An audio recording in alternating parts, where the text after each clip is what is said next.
Okay, so this is just going to be a small video series about... Hi there. Hi there. Okay. Alright, so just as a quick explanation and intro, my name's Jessica, and I'm just basically here to teach you guys how to cast on and knit. So we'll get into more complicated stuff later on. This is just a really basic stitch and way to start your project, whatever you want to work on. And let's get into it. What you will need to do first is choose a ball of yarn, any color you'd like at any thickness. Look it over, judge it carefully, and consider your choices. Then realize the needles you wanted to use for this video are attached to another unfinished project. As you ponder whether or not to remove the needles from the yarn, you start to realize that nothing you do is ever really finished, so why are you making this video on knitting when you barely have any finished projects?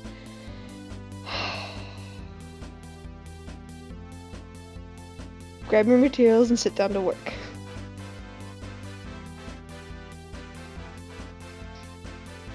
First, you want to clean off your desk. First, you want to decide what you want to make. I highly recommend a scarf for your first-timers because it's easy and it still looks like a thoughtful gift. The needles I'm using today are a gauge 10.5, and I like them because they make projects go just a bit faster and they create a looser stitch. I'm also using a thicker yarn for similar reasons, and it tends to be a much softer and just an easier to work with material. If you're curious what yarn goes with what needle size, just look at the label when buying the yarn, and it should tell you the size of the needle needed. It'll also tell you if it's machine washable.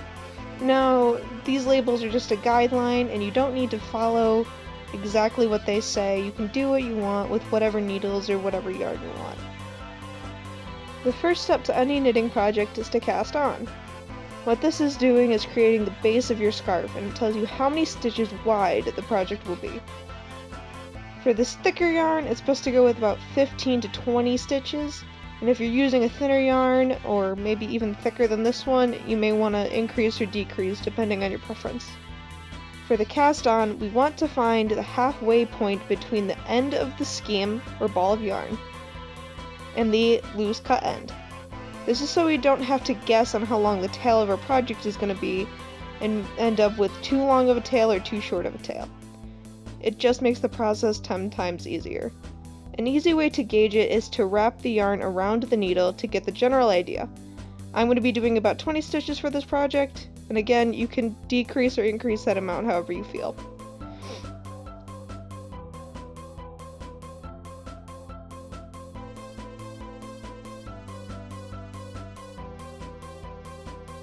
Once you've wrapped the yarn around the needle, pinch it at the end that connects to the ball of yarn and not the loose end. Hold on to it and unravel the yarn from the needle.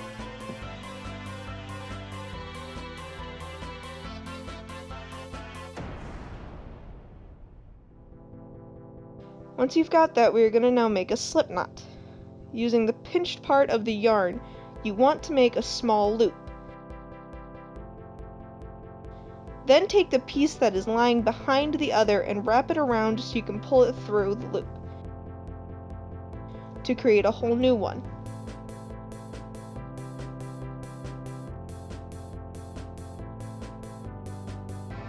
Now the cast on I'm going to teach you is called the long tail cast on, or as my friend Erin likes to call it, witchcraft.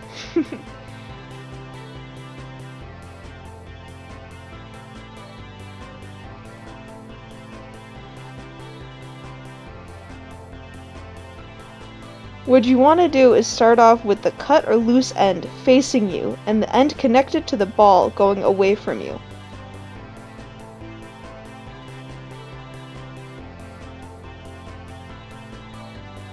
Now you're going to take your thumb and forefinger and separate the two pieces.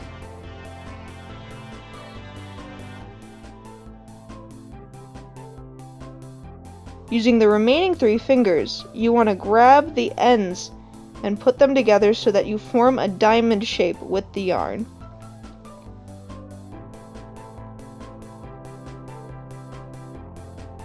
Once you have that, you're going to take the needle and pull it down so a loop forms around your thumb.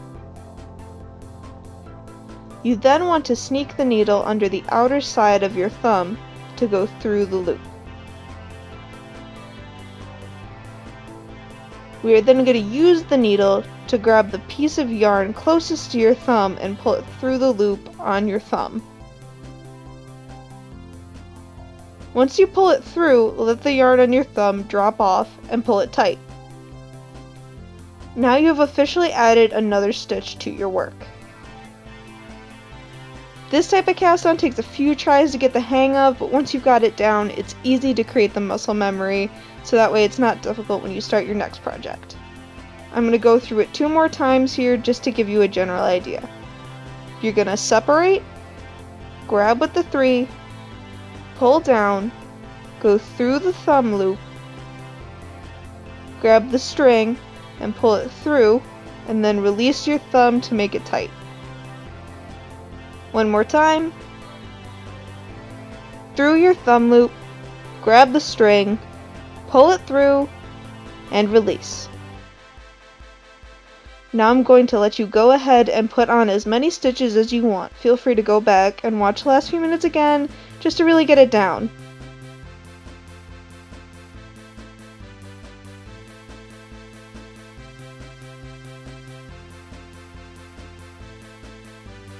Also, a side note, fuck Red Heart. If you're gonna buy any yarn, buy, like, Lion brand yarn. It's so much better.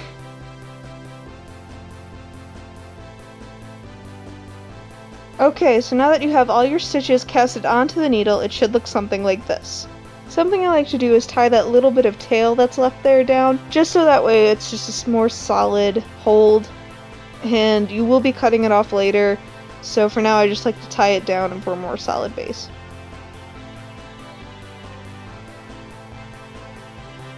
Now we are going to start with the most basic stitch, the knit. So grab your other needle. Now what you want to do is put it between the first and second stitches on the needle.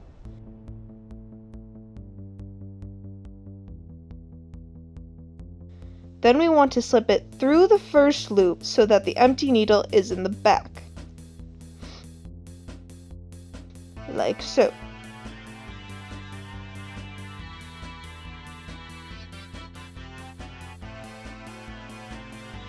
Now we're going to take the string connected to the ball of yarn and wrap it around the back of the needle so that it lays between the two.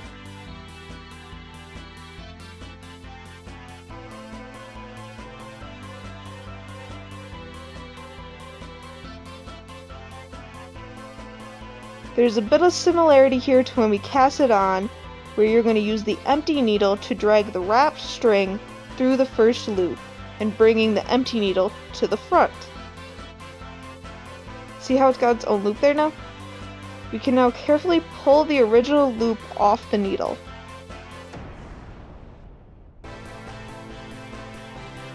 Alright, that's your first stitch. The overall goal here is to get all of the stitches off the first needle and onto the empty one. And I'm just going to go through it 2 more times before I let you guys go on your own. Put the needle between the first and second loop, slip it through the first loop to the back, wrap around the back needle, pull it through to create a new loop, and pull it off the needle. One more time. Between, to the back, wrap around,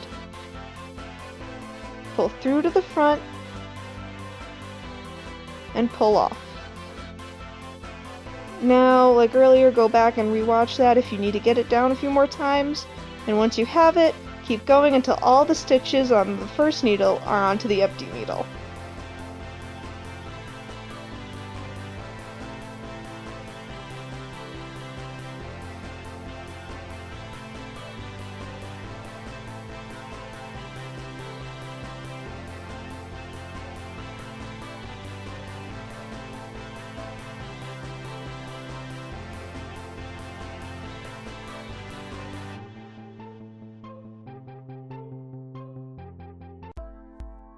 Look at that! You did it! You've officially begun your journey into the world of knitting! If you keep going, you will eventually start to see your scarf grow into something a little more like this. Now don't worry if it starts to curl or get a little uneven. It's your first project, it doesn't have to be perfect, and I can assure you that mine did not turn out well. I dropped and added stitches everywhere. Oh, and if you need to pause your work, just... Yeah, stab the ball. Get those needles in there. Alright, have fun.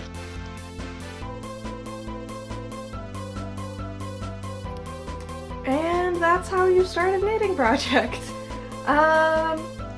Honestly, it's one of those things where if it starts to get a little messy on the sides, do not worry about it. Just keep going. The more you do it, the more you start to learn, and the better it'll get the more projects you do. So really just stick with it and keep knitting, and next week I'll show you how to purl, which is another really basic knit stitch, and it helps you make some cool designs within the knitting at a very basic level, and personally I like to call it the reverse stitch, or the reverse knit. And really that's all. If you have any nerdy suggestions on what you want me to make in this video, in these videos at all, just leave a comment, email me, however you want to get in contact. I'll try and get it done, but yeah, and yeah, whatever you want to see, just let me know, and I'll try to fulfill it. So,